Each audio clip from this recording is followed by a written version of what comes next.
5 birds are sitting on a tree. So follow me this morning. 5 birds are sitting on a tree. 4 decided to fly off. Thank you. 5 birds are sitting on a tree. 4 decided to fly off. How many are left? What's your answer, guys? Go ahead and type in. How many are left? What's your answer? 5 birds sitting on a tree. 4 decided to fly off. How many are left? Paul and Tola says 0. OD says 5. Paul and Tola, I think it's maybe the Tola now that has now said 5. Maybe Paul said 0. All right. Someone says 5. Ayo says 5. Who else? Ben says 5. Mobalaji says 5. All right. Who else? Good stuff. Most of you are actually accurate. Probably all of you are actually accurate. And that shows that we have a growth mindset here at TH. Eloho says 4. Really? You're probably fired tomorrow morning. I'm just kidding. And that's because the reason why it's 5, is 4 decided to fly off. That's all they did. They decided to fly off. There's a big difference between deciding and doing. There's a big difference between deciding and doing. So throughout this month that we've been bringing you the growth mindset and you've been learning all these laws and we've encouraged you to read the book, what have you decided on lately to do? You've heard about the intentional law of intentionality, the law of consistency, the law of the mirror, the law of awareness. If you've been following on this month, I want you to type in, what have you decided on lately that you're going to do? What are you still waiting to actually do? We learned about consistency on Wednesday. What are you still waiting to actually do? Go use the chat box quickly. This month of growth mindset, what have you decided to do? I want to read some. We're all on the same page and we're all growing together, none left behind. So what have you decided to do? If I can read 1 or 2 or 3, all right. Pasaya says to prioritize growth. Okay, who else? What have you decided to do this month of the growth mindset? What are you prioritizing? What have you decided to do? And what are you still waiting to actually do to be more consistent? Someone in Transformation House Leadership says to be more consistent. All right. Anyone else? Michael Eda says finish reading the book and reflect on the actions. Okay. Who else? What have you decided to do this month of growth, this growth mindset month? If we can read 1 or 2 more, and then I'll go into the teaching for today. Anyone else? And I'll introduce the law. Okay. The law we're studying today is the law of curiosity. Olaolu says create his 1-year growth plan. Good stuff. Who else? Who else has made a decision? Decided. There's a difference between deciding and actually doing something. What are you going to do? What are you actually going to do? Anyone else? You've been following the teachings right from the first Sunday up until now. What have you says consistency? Good stuff. All right. So today we're specifically talking about the law of curiosity. The law of curiosity. And the law of curiosity simply says growth is stimulated by asking why. Growth is stimulated by asking why. So the reality is many people will never ask why. And why is that? Many people will never ask why, but why is that? So we're going to figure that out today, because that's not good if you're not asking why. So the first question is this: where does curiosity come from? Where does curiosity come from? And let's look at this concept of seed, time, and harvest. Where does curiosity come from? Let's look at this concept of seed, time, and harvest. So you've got a seed, right? You've got a seed, and we understand time and we understand harvest. Now, I want you to think of a question as a seed. Growth is stimulated by asking why. I want you to think of a question as a seed, because you're going out there with a question. You're going out there with this question. So when you release a question, it comes back to you with knowledge. And that knowledge and that understanding and the wisdom that then comes back to you as a result of the seed, the question you ask, that you release. Is someone following? So when you ask questions, you're releasing a seed, right? That seed comes back over time in knowledge, in understanding, and wisdom. And you would not have gained that knowledge, understanding, or wisdom if you didn't plant the seed, if you didn't ask the questions. Now let's think about business. If you're looking for a prospect, if you're looking for a client, by asking questions, it opens up the doors to potential understandable as a person. So where does curiosity come from? You know the answer? We don't really need to know where it comes from. We don't really need to know where it comes from. We just need to make sure that we're curious people. And if you don't have it, that's the purpose for today's teaching. We're going to cultivate it. I'm going to show you how we can cultivate curiosity. We're going to talk about how you can cultivate curiousness, because curious people live in a constant state of wanting to learn. And that's who we are, TH. You live in a constant state of wanting to learn. You are somebody who is continually asking why, asking why, asking why. So the primary catalyst for self-motivated learning is curiosity. Curiosity, remember, is like that seed that leads to your future harvest. I want you to write that down. Curiosity is like that seed that leads to your future harvest. So let's look at that popular scripture. I didn't have this in the slide. Matthew 7:7. It says, ask and it will be given to you.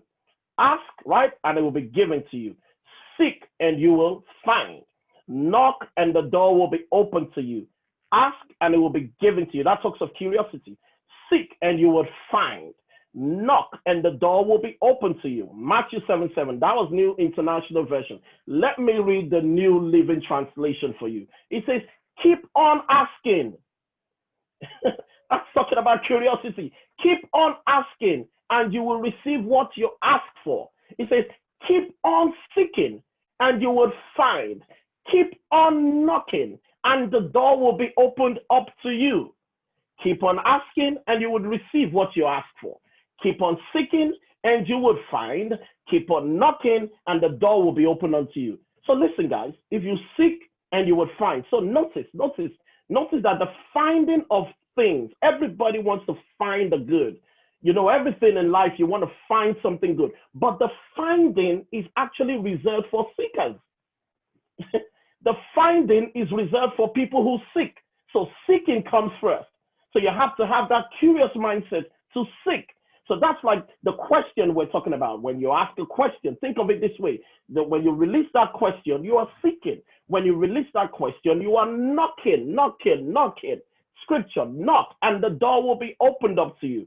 So the open doors are reserved for those who are knocking. So the question is, are you seeking? Are you knocking? And then the final one, ask and you shall receive, right? So the receiving everything you want to receive is reserved for the person who will do the asking.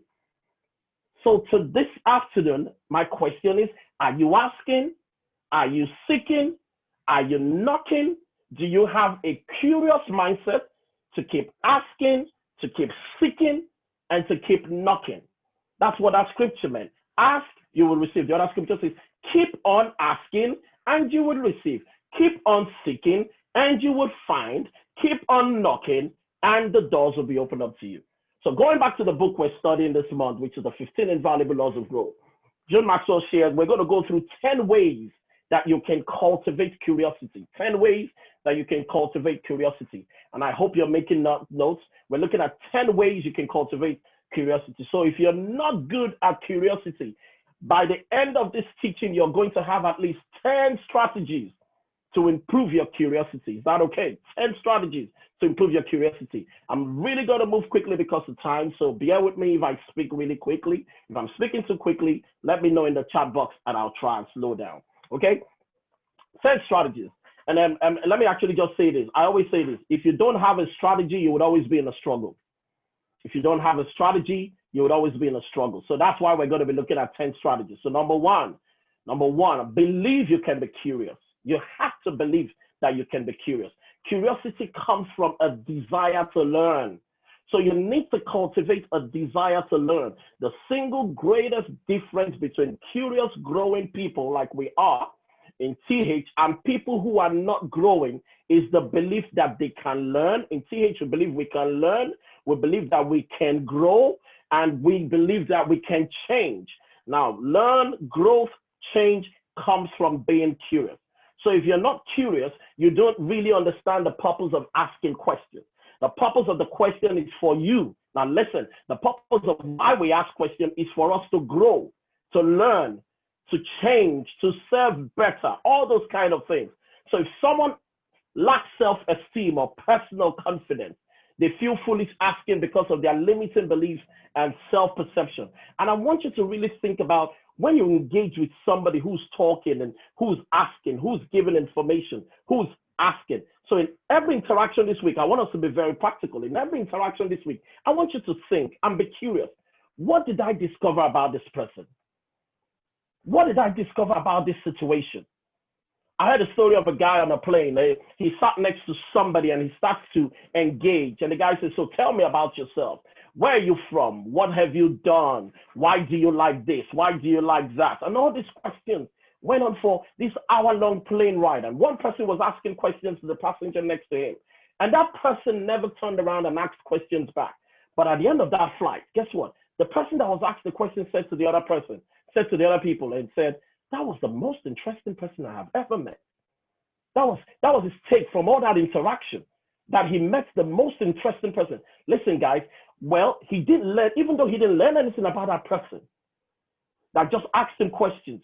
But it's interesting that when people are discovered, they think you're the greatest thing ever. So this week, practical steps. When you go to work, when you go hang out with your boss, when you're in your department, try and discover people. Ask practical questions. How do you do this? Why do you do it this way? If you come and meet me and you want to know me, and you really should want to know me, by the way, if you come and meet me and you want to know me, you have to come with a curious mindset. You have to be curious about who I am, what I'm all about, right? I'm going to think at the end of the day, I'm going to think you're the greatest thing ever, because people, every single person, go and try it this week. Every single person wants to be discovered. Every single person wants to be discovered. I'm going to run because of time. Number 2, you have to have a beginner's mindset. You have to have a beginner's mindset. No wonder the Bible asks us to be childlike. If you're going to be a curious person, you have to be childlike. You have to have a beginner's mindset. Listen, guys, assuming that you know everything is not helpful. Assuming that you know everything is not helpful. So you've got to ask questions always. You've got to ask questions always, no matter who you meet, no matter where you are. You know, in the book where we're studying, management expert Peter Drucker said, my greatest strength as a consultant is to be ignorant and ask a few questions.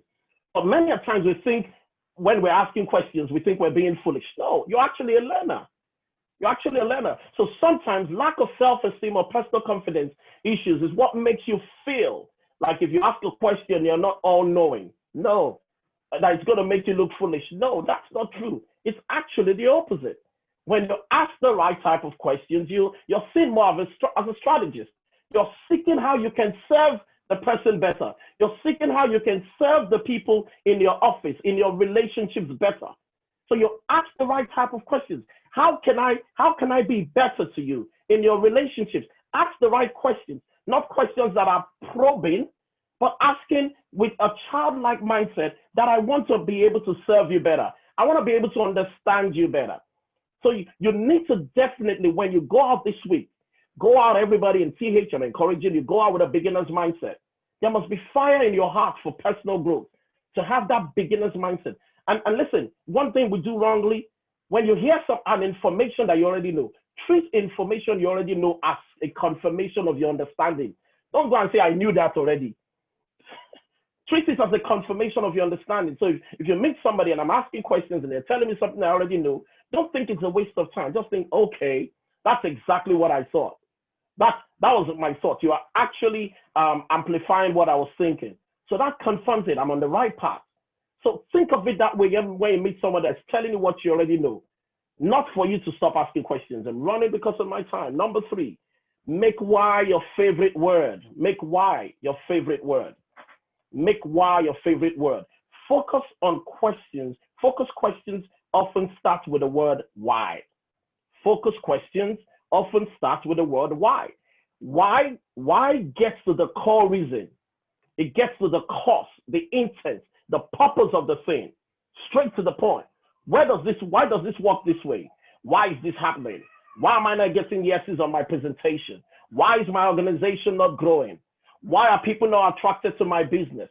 Can you see the way I'm asking those questions? Why? I mean, you could go on and on asking the word why. So anytime I have an engagement, for instance, I would say to my team, if it went bad, what do I think? Why do I think it went bad? And what can we do different if it went good? Why did it go good? And what have we learned as a result of this?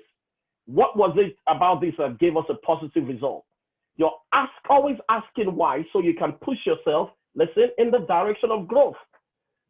The reason why you ask why is for you to learn, for you to push yourself in the direction of growth. And as you mature, you'll notice that growing leaders focus on asking questions, not giving answers. They actually focus on asking. When I hang around John Maxwell or some of my mentors, they're constantly always asking me questions, not giving answers, because in that asking questions that they're going to learn and get to understand me and know me better. So the more questions you ask, guys, the better you'll get. Number 4, I want you this week. Number 4, spend time with curious people. Start looking for curious people. Other people's curiosity will stimulate your curiosity. So seek out curious people. And here's something I want to give you as an assignment. Everybody, assignment this week. It's a teaching, it's not a preaching today. It's an assignment. Make a list of people you spend the most time with in a given week. Make a list of people you spend the most time in a given week. Think about the people you're spending time with. Now rate each person on his or her level of curiosity. Are the majority of people in your world questioners? Do they often ask why? Do they like to learn new things? If not, you need to make some intentional changes to spend time with more curious people. On this particular one, spend time with curious people. I'm really running because of time. Number 5, learn something new every day. Learn something new every day. And this is where the fun comes. You know, that's where you really start having fun. When you determine that every day, today I'm going to learn something new. Tomorrow I'm going to learn something new. And to learn something new requires 3 things. Write this. It requires 3 things. Number 1, start every day with an attitude of curiosity. Every single day. With an attitude of curiosity. When you wake up in the morning, what am I going to learn today? Start that day with an attitude of curiosity. Number 2, remain open to learning throughout the day. All through the day, just remain open to learning. You can learn I learn from my kids. You can learn from anybody. You can learn from the weather. You can learn as you open your mind to learning. Remain open. Start with curiosity in the beginning of the day and remain open throughout the day. And the third one is reflection. Reflect on what you have learned that day. So by the end of the day, think about, what did I learn today? Guys, if you learn this and understand this, listen, experience is not the best teacher. It is that evaluated experience, that time of reflection, where you're now actually thinking, what did I go through today? What did I learn today? That's where the real teaching starts from. So at the end of the day, ask yourself questions about what you think you learned from all these interactions and engagements that you've had in this day and the practices you've used. Could it be better? Could I have spoken to someone better today? Why did I have this result? Can it be better? I tell my clients there's always a better than a best. So those kind of questions and desiring to always want to learn something new every day would help you in the direction of growth. Number 6, hopefully I can get to 10. Partake in the fruits of failure. Partake in the fruits of failure. Even in failure, it is fun. People who grow and develop see failure as a sign of progress. So take failed experiences. Take failed experience. Never is failure a loss, guys. If you ask questions, you grow and learn through failure. I'm going to give you what I call the cycle of success. The cycle of success is simply this. You test, you fail, you learn, you improve, and you re-enter. You test.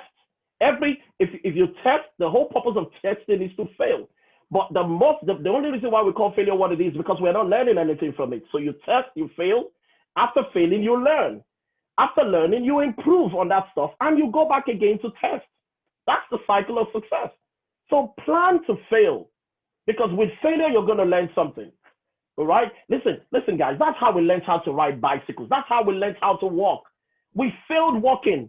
Then we eventually learned how to walk. We failed riding bicycles. We failed while we were riding bicycles. Then all of a sudden, we eventually learned how to ride bicycles. That's how we learned to spell. That's how we learned to speak.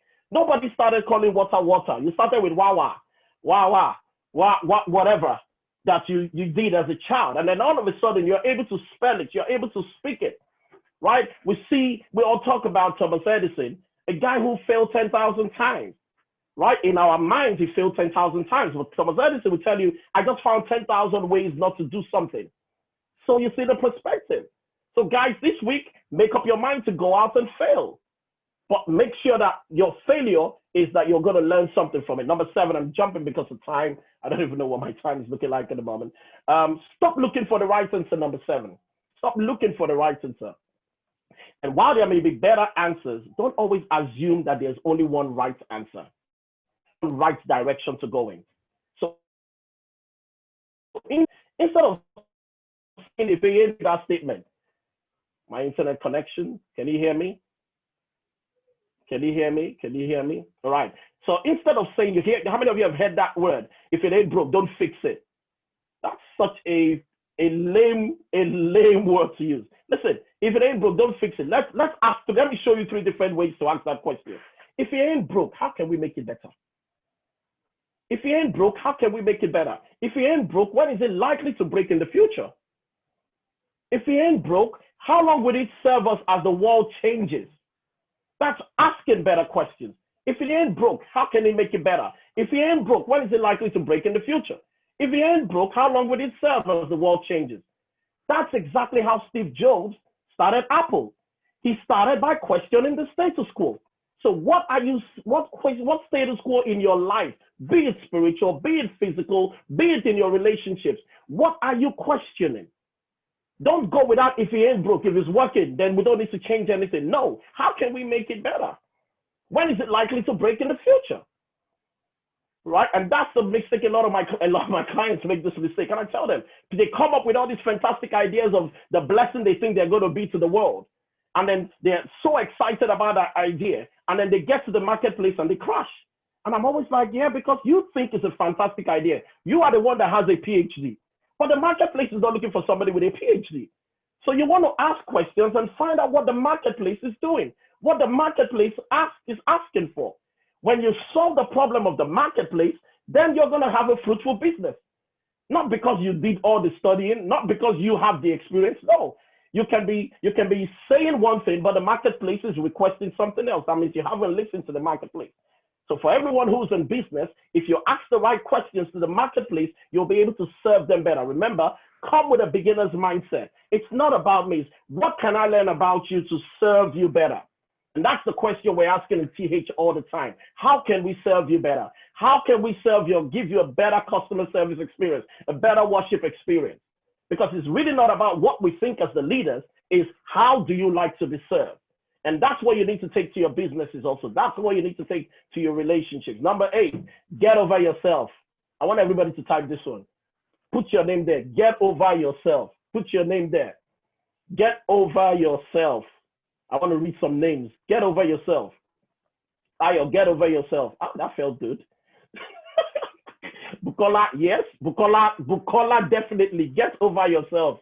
Michael, get over yourself. Right? Guys, get over yourself, Wally. Guys, man, let's make up our mind this week that we're going to try new things. We're going to look silly. Eat pizza under your kitchen table. Dance in the middle of the grocery store. Get over yourself. Lighten up. Brighten up. You know, have that childlike attitude. Have that childlike attitude. Try new things. Right? Try new things. Go do something different. It's better to look uninformed than to be informed, than to look informed and not know anything. Curb your ego and keep asking questions. So if you're going to meetings this week, it's better to look uninformed. Ask questions so that you can get to par with what's happening than you staying uninformed, not knowing anything and not asking questions. So get over yourself. Get over yourself. Have fun. Get over yourself. Ask questions. All right? Number 9, get out of the box. Is that Paul telling Tola to get over herself? I'm not there. I'm not going to get into any of that. So number 9, get out of the box. Think about it this way, about having an abundance mindset. You know, what does it mean to have an abundance mindset? Thinking about having an abundance mindset is really what getting out of the box is. Right? So I'm all about finding something better. I don't care if there's a better form or a better way. I told the pastors last week, I don't do presentations. I told them, I said, I don't do presentations. I'm not going to have presentations and da, da, da, da, da, da, da. But when I looked at the slides, I said, look, this can be better. I changed the slides because there's always a better way of doing things. So I'm all about finding something better. I don't care if it's been done before. It can be better. An abundance mindset is saying, who has a better idea? Who has a better idea? What can be improved on this? Those kind of things. One of the keys to an abundance mindset is being solutions-oriented mindset. So abundance means other people have better ideas than I do. I embrace it, guys. I tell all my clients all the time, my best thinking is done by other people. I just bring the idea and I just surround it around the people around me and they start thinking and my idea just keeps growing. But a lot of people try to hold the ideas to themselves. All my best ideas have been done by other people. I just plant it. The people around me, whether you're criticizing or whatever, it makes that idea better. And that is how to build an abundance mindset. I hope you hear something I learned from Napoleon Hill. Abundance is that two minds make a third more powerful mind. Two minds in agreement, in the spirit of sympathy and empathy, according to the book, makes a third more powerful mind. So when you get around other people, you get the advantage of an elevated awareness, an elevated way of thinking. Did we get to? Is that number 9? Is that number 10? Number 9. So get out of the box. I think my time is fast spent. Let me jump to the 10th one. Final thing, number 10. Guys, in TH this week, make up your mind to enjoy your life. Enjoy your life. So this week, for number 9, I have a challenge. I want you all to decide. Actually, I want you all to decide to do something different this week. Number 9, I want you to do something different. You know, many of us are experts. Look for an area where you're not an expert. That's how you get out of the box. When in my music, I always used to tell my singers, I am the weakest link in my music department. I make sure I surround myself with singers who are far better than me, because that way I'm going to get better. So where you are an expert this week, go and learn a new course. Go and learn cookery or something. Go register for a course where you know you're going to flunk. Go and learn a foreign language. Go and learn calligraphy. Study martial arts, because that would help you start again and begin to build an abundance mindset, a childlike mindset, and grow. Stop staying in places where you are the best. If you're the best in the room, I don't say if you're the best in any room, you stop growing. So put yourself in places where you're constantly going to be challenged, where you're going to, yeah, Pastor, I hear you on that Learn to Swim scene. Amen. That's my own challenge. So let's go to number 10. Enjoy your life. Enjoy your life. And that's what this whole subject is all about. That's what this curiosity is all about. John Maxwell says, I believe it honors God when we enjoy our life and live it well. It honors God when we enjoy our life and live it well. That means taking risk. So this week, take risk. Sometimes failing, sometimes succeeding, but always learning. If you fail, you will learn. When you enjoy your life, the lines between work and play begin to blur. Do what you love and love what you do. Everything becomes a learning experience. Those who strive to maintain a fluid, curious, growing motion in their daily activities, especially at home and work, can most often boast that they are truly enjoying life because they are blessed. Their intentions to achieve generally outweigh their shortcomings. And we know that scripture, Philippians 4:13 says, I can do all things through Christ who gives me strength. So just to wrap it up, curiosity is the key to your growth. While we may be happy, we should never stop asking questions. Remember, asking questions is the thing. Curiosity can make up for your natural weaknesses that we have in our lives. And when we ask those questions, it gives us the information to make up for those weaknesses. And then put no limits on your curiosity, guys. The cure to boredom is curiosity. The cure to boredom is curiosity. And this is my thing in life. Everyone I meet, I'm constantly looking, what is the treasure in this person? What's the hidden treasure in this person? What's the jar of clay in this person? When God made them, there's an absolute purpose in their life. There's an absolute treasure in their life. So I call myself a treasure hunter. It's just a glorified name for a coach. I'm a treasure hunter. I'm constantly looking for the treasure in the people.